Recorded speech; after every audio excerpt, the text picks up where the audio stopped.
بسم اللہ الرحمن الرحیم۔ السلام علیکم ورحمۃ اللہ وبرکاتہ۔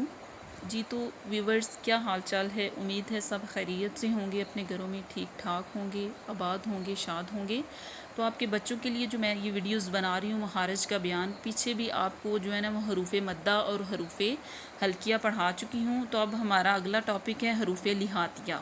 حروف لہاتیہ ہیں قاف اور کاف، زبان کی جڑ جو کوے کے پاس ہے، جب اوپر کے تالو سے لگے تو یہ قاف اور کاف ادا ہوتے ہیں۔ یہاں پہ یہ واضح کرتی چلی گئی، قاف جو ہے وہ زبان کی تالو کے نرم حصے سے ادا ہوتا ہے جو نقطوں والا ہے، جو کاف ہے تالو کے سخت حصے سے ادا ہوتا ہے۔ ان دونوں میں ڈیفرنس یہ ہے۔ اس کے بعد ہم نے ان کی مثالیں بھی آپ کے سامنے بیان کریں گے۔